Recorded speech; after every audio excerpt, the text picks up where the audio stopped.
Limite Zero, capítulo 7. Uma refeição com o divino. O Ho Oponopono atualizado é um processo de arrependimento, perdão e transmutação. É uma súplica ao amor para que anule as energias tóxicas e as substitua com o seu eu. O amor realiza isso circulando pela mente, começando pela mente espiritual, o superconsciente. Em seguida, ele passa a circular pela mente intelectual, a mente consciente, libertando-a das energias do pensamento. Finalmente, o amor se dirige à mente emocional, o subconsciente, anulando os pensamentos de emoções tóxicas e preenchendo-os com o seu eu. Dr. Ihaleakala Hewlin. Mais de 70 pessoas compareceram ao jantar com o Dr. Hewlin e comigo. Eu não imaginava que o interesse nesse mestre fora do comum pudesse ser tão grande. Recebemos pessoas em Austin vindas do Alasca, de Nova York e de outros lugares. Nunca consegui entender por que todas vieram. Algumas estavam curiosas, outras eram fãs dos meus livros, como The Attractor Factory, e queriam dar o passo seguinte comigo. Ainda assim, eu não sabia o que dizer, não sabia por onde começar. O Dr. Hewlin parecia estar bem à vontade, seguindo o fluxo. Na mesa em que ele jantou, todos se agarravam a cada palavra que ele dizia. A experiência que se segue é da minha amiga Cindy Cashman, que por sinal pretende ser a primeira pessoa a se casar no espaço cósmico. Era sábado, 25 de fevereiro de 2006. Dirigi-me ao centro da cidade de Austin para ouvir a palestra do Dr. Hewlin. Sentei-me ao seu lado no jantar. A mensagem dele é que devemos ser 100% responsáveis. Presenciei algumas poderosas mudanças de energia. Uma senhora que estava sentada na nossa mesa não parava de culpar um homem por não ter telefonado para o hospital quando ela teve um ataque de asma. O Dr. Hewlin fez uma pausa e disse: "Estou apenas interessado em você e ouvi que você precisa beber mais água, o que será benéfico para a sua asma." A energia da mulher mudou imediatamente da culpa para a gratidão. Essa situação me afetou muito porque percebi que eu estava silenciosamente julgando-a ao dizer para mim mesma: ela culpa os outros, e costumo ter vontade de me afastar das pessoas que têm essa atitude. O que o Dr. Hewlin fez foi pegar a energia negativa e transformá-la completamente em uma energia amorosa e positiva. Em seguida, retirei da bolsa minha garrafa de água mineral. Apontando para a água do hotel, eu disse para o Dr. Hewlin: "A água daqui não é muito boa." O Dr. Hewlin retrucou: "Você se dá conta do que acaba de fazer?" Quando ele disse isso, compreendi na mesma hora que eu acabara de enviar vibrações negativas para a água. Uau! Mais uma vez, eu senti grata por me conscientizar do que eu estava fazendo. Ele estava me dizendo que ele se purifica o tempo todo, ou seja, quando essa mulher estava culpando o homem, o Dr. Hewlin perguntou a si mesmo: "O que está acontecendo em mim que fez com que isso se manifestasse nela? Como posso ser 100% responsável?" Ele envia sua energia para o divino e diz: "Obrigado, eu te amo, sinto muito." Ele ouviu o divino dizer: "Diga a ela para beber mais água." Ele também me disse: "Eu sei como fazer limpeza para que ela obtenha o que precisa e eu receba o que preciso." Ele fala com Deus e Deus fala com eles. "Quando eu estiver purificada, verei todas as pessoas como Deus as vê." Perguntei ao Dr. Hewlin se poderia marcar uma consulta com ele. Ele respondeu que não, porque o divino lhe disse que eu já tinha um conhecimento interior. Essa foi uma bela informação. No todo, a mensagem que recebi esta noite foi a seguinte: 1. Presenciei como o Dr. Hewlin transformou a energia da mulher, mudando-a de um estado queixoso para um de gratidão. 2. Percebi que eu estava julgando a mulher e a água. 3. Compreendi o sistema que ele usa para se purificar e que todos devemos utilizá-los, pois é extremamente poderoso. 4. Aprendi que devo dizer obrigada e eu te amo com mais frequência. Comecei o jantar explicando espontaneamente como eu ouvira falar no misterioso terapeuta que curara toda uma ala de pacientes que sofriam de doenças mentais. A atenção de todos os presentes estava voltada para mim. Incentivei as pessoas a fazer perguntas enquanto Dr. Hewlin e eu proferíamos um discurso público, à semelhança do que Sócrates e Platão poderiam ter feito, só que eu me sentia mais como uma massa de modelado que como Platão. O Dr. Hewlin começou dizendo: "As pessoas fazem perguntas como: bem, e as convicções, e as emoções, e isso e aquilo? Eu não lido com essas coisas, não lido com bobagens do tipo como isso é possível. Mas vocês vão me fazer essas perguntas, de modo que tenho que lidar com essas coisas. Mas é como quando eu estendo a mão e toco alguma coisa e me queimo, imediatamente afasto a mão.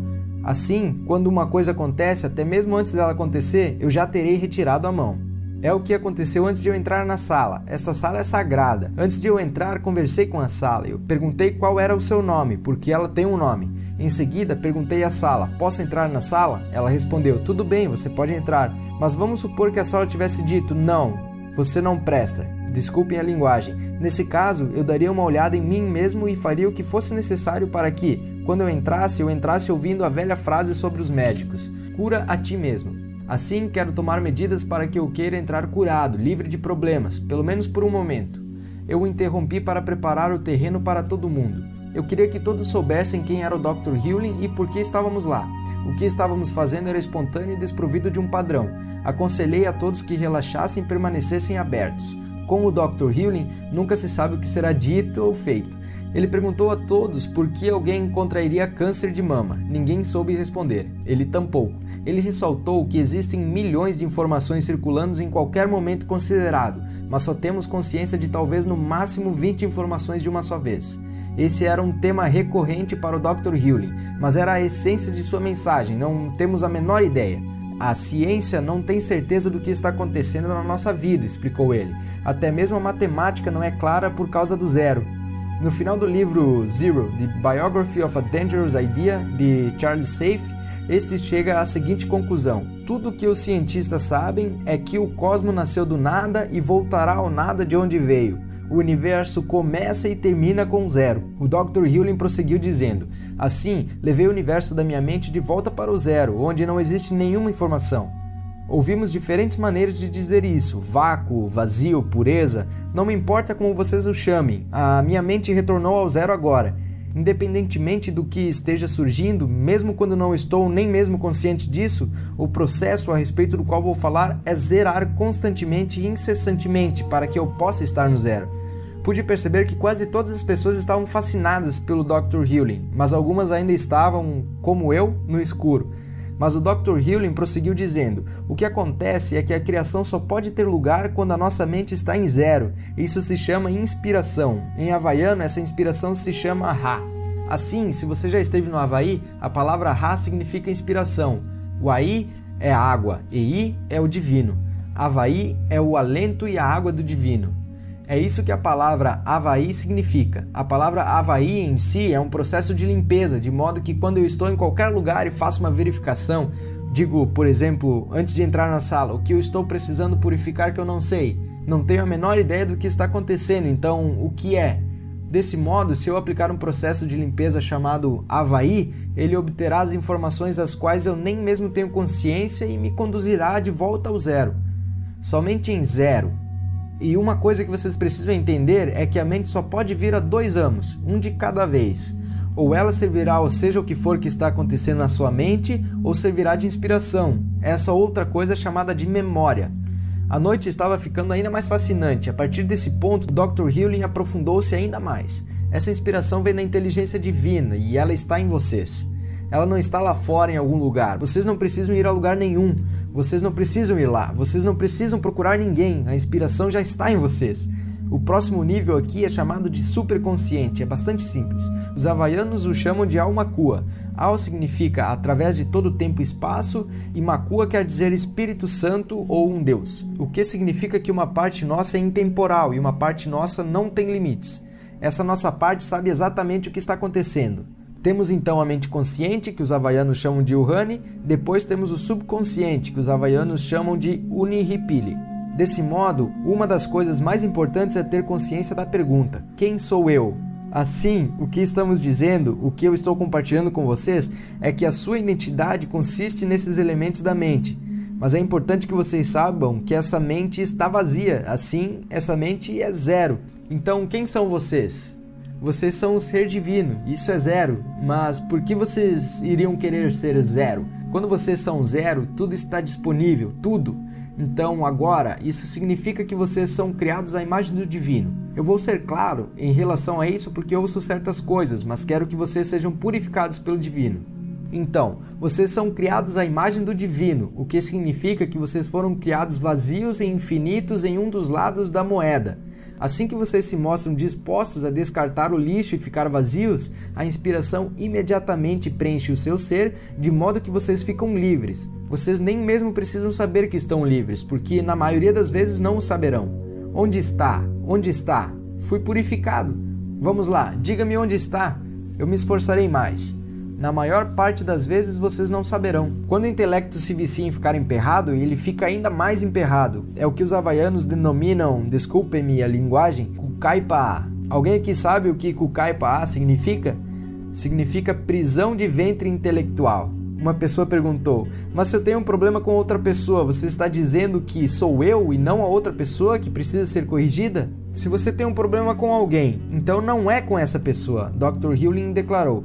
Você está reagindo à memória que está aflorando. O seu problema é com essa memória e não com a outra pessoa. Trabalhei com pessoas que odiavam o marido ou odiavam a esposa. Uma mulher certa vez me disse: estou pensando em ir para Nova York, porque lá terei melhores oportunidades. Em seguida, ouvi a divindade dizer: bem, aonde quer que ela vá, é isso que vai junto com ela. O Dr. Hewling explicou então que quando alguém entra em contato com ele para fazer uma sessão de terapia, ele examina a si mesmo e não a pessoa que telefonou. Há pouco tempo, por exemplo, recebi um telefonema da filha de uma mulher de 92 anos. Ela disse: a minha mãe tem tido fortes dores no quadril há várias semanas. Enquanto ela estava falando comigo, eu estava fazendo a seguinte pergunta à divindade: o que está acontecendo em mim que me fez causar essa dor nessa mulher? E em seguida perguntei: como posso corrigir esse problema dentro de mim? Recebi as respostas para as minhas perguntas e fiz o que me foi indicado. Mais ou menos uma semana depois, a mulher voltou a me telefonar e disse: a minha mãe está se sentindo muito melhor agora. Isso não significa que o problema não se repita, porque frequentemente existem múltiplas causas para o que parece ser o mesmo problema, mas eu continuo a trabalhar em mim, não nela. Outra pessoa indagou a respeito da guerra no exterior. O homem queria saber se era responsável por ela. Mais exatamente, desejava saber o que o Dr. Hewling estava fazendo a respeito. Eu me considero responsável, declarou o Dr. Hewling, sem titubear. Faço limpeza todos os dias, mas não posso dizer que vou fazer a limpeza e quero que isso seja resolvido. Somente Deus sabe o que pode acontecer. No entanto, estou fazendo a minha parte, que é fazer a limpeza, purificando hospitais, por exemplo. Não temos mais no Havaí uma unidade psiquiátrica hospitalar para pessoas que matam outras. Isso não existe. Eu fiz a minha parte da melhor maneira possível. Talvez se eu tivesse feito uma limpeza ainda mais intensa, os resultados tivessem sido melhores. Sou humano e faço o melhor que eu posso. Pude perceber que o Dr. Hewling estava ficando cansado e senti que ele queria encerrar a noite. Foram momentos extraordinários para todos, mas houve uma continuação. Na manhã que seguiu ao jantar e à palestra, várias pessoas tomaram juntas o café da manhã, entre elas eu, o Dr. Hewling, Elizabeth McCall e algumas outras. Mas sempre que estou perto do Dr. Hewling, começo a ficar mais tranquilo interiormente. Talvez eu esteja sentindo estado zero, talvez não, quem sabe. Mas em determinado ponto tive a repentina inspiração de programar um evento de fim de semana e chamá-lo de O Fim de Semana da Manifestação. Não sei de onde surgiu essa ideia, pelo menos na ocasião eu não sabia. Agora eu sei que foi uma inspiração da divindade. No entanto, durante o café da manhã, ela me pareceu uma boa ideia que eu não desejava. Eu estava ocupado com projetos, viagens, promoções, competições de preparo físico e outras coisas. Eu não precisava de mais um item na lista de tarefas na minha programação. Tentei resistir à ideia. Decidi esperar para ver se ela simplesmente iria embora. Não foi. 3 dias depois, ela ainda estava na minha cabeça. O Dr. Hewling me disse que, se uma ideia ainda está presente depois de várias limpezas, devemos agir em função dela. Assim, escrevi o que veio a ser o e-mail mais mal escrito de toda a minha vida e o enviei para o meu banco de dados de contatos. Para o meu espanto, uma pessoa telefonou e se inscreveu no evento 3 minutos depois de eu ter enviado o e-mail. Ela deveria estar sentada diante do computador, praticamente, esperando notícias minhas. Aos demais, inscrições foram igualmente fáceis. Eu só queria 25 pessoas no evento, eram as limitações que eu impusera a mim mesmo, simplesmente porque eu achava que seria mais fácil falar para 25 pessoas do que para 2.500. Além disso, eu nunca apresentara antes esse seminário. Na realidade, eu não tinha a menor ideia de como fazê-lo. Mencionei a minha inspiração e a minha preocupação ao Dr. Hewling. O meu único conselho é que você não planeje nada, disse ele. Mas eu sempre planejo, expliquei. Eu redijo as minhas palestras, crio pontos de destaque e distribuo em um resumo para a audiência. Eu me sinto melhor quando sei a direção que estou seguindo nas minhas palestras. Você se sentirá melhor quando deixar que o divino tome conta de você, replicou ele. Vamos fazer uma limpeza nisso.